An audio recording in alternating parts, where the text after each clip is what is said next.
First of all, what's your view of this new reporting on the Chinese government's thinking, at least, when it comes to the Iran war? Well, the Chinese obviously have a lot at stake given their purchases of oil, not just from Iran, but from the Saudis and the Emiratis as well. I don't think it would necessarily be helpful to us, though, because with Trump just after his meeting with Xi Jinping making arms sales to Taiwan a bargaining chip, I'd hate to see other elements come into play here that would affect our position in the Pacific. I think ultimately the only way to deal with the Iranian regime, certainly in the question of oil and opening the Strait of Hormuz, is for the U.S. and the Gulf Arabs to force it open. Using military force, that's what you're saying, right? I think that's the only way to restore deterrence against Iran turning access to the strait on and off like a light switch. This idea that they and the Omanis are negotiating what toll rates will be and the like is unacceptable. The other Gulf Arab states have rejected that this morning. And I think it shows the huge range of difference that still exists between Iran on the one hand, and I think not just the Gulf Arabs, but the U.S. on the other. And would that include U.S. Boots on the ground, American troops getting directly involved on the ground?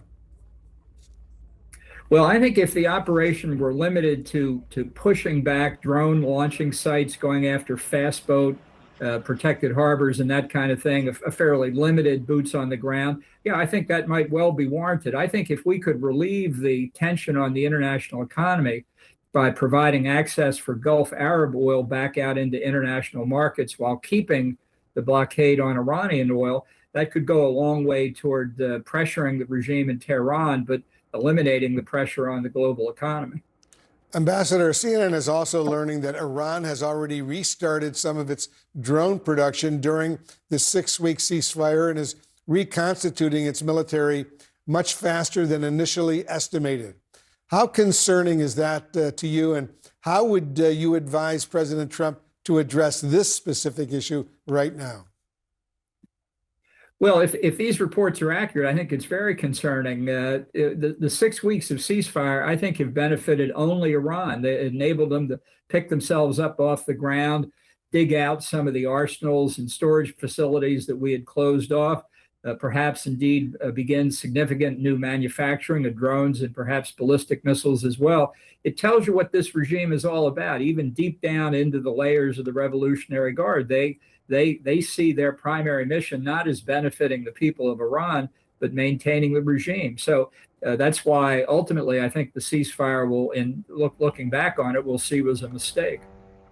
These latest U.S. intelligence assessments that CNN is now reporting on, they seem to stand in stark contrast to what the U.S. military CENTCOM commander, Admiral Brad Cooper, told lawmakers earlier this week. Cooper testified on Tuesday that Iran cannot reconstitute a lot of this for many years rather than months. How do you read this seeming disconnect? Well, there certainly is a seeming disconnect, and I think it's very hard without access to the data.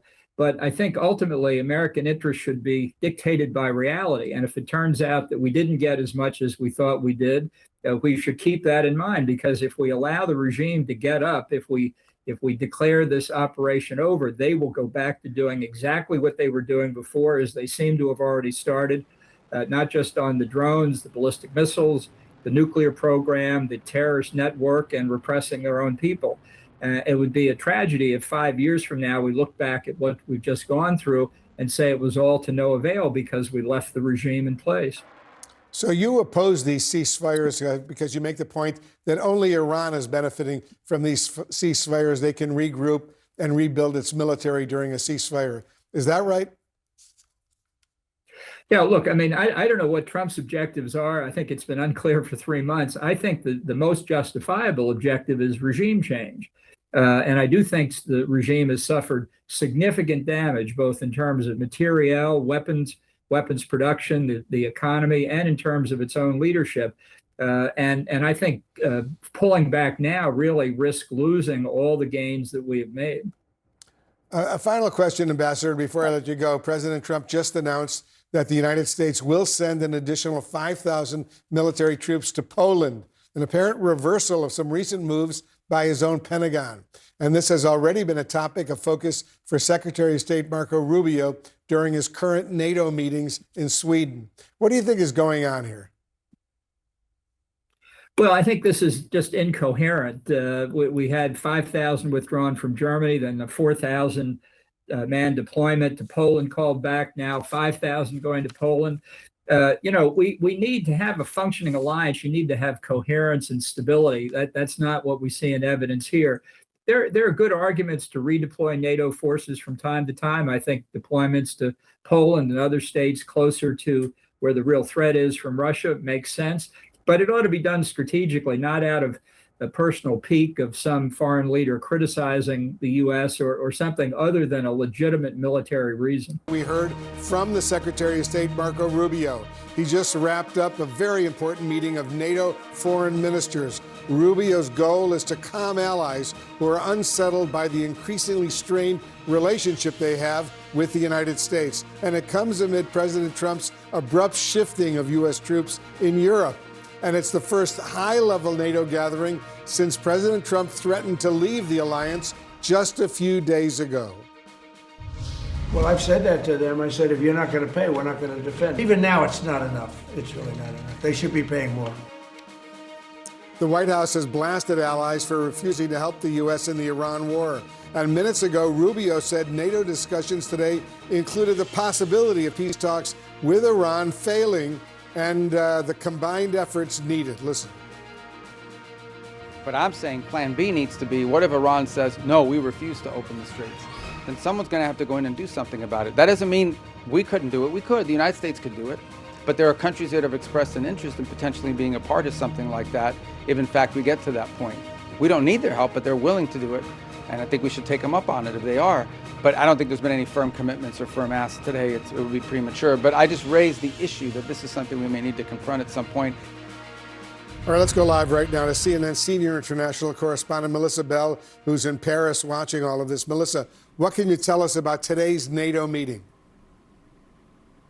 Well, this was definitely about smoothing ruffled feathers ahead of the big NATO leaders meeting that'll take place, Wolf, in Ankara in July. These were the foreign ministers really trying to patch up what has become a very testy relationship between the United States and its NATO allies, specifically, of course, because the American administration has been so clear in the fact, and Marco Rubio has repeated it again in Sweden today, of the president's disappointment with allies for not stepping up on the question of Iran. So what you just heard there from the Secretary of State was the suggestion, and it is an idea that's been floated, that somehow beyond the coalition that is coming together to try and ensure the navigability and the securization of Hormuz once hostilities have ended, there is also an idea that NATO might, in the end, play some kind of formal role with regard to Hormuz.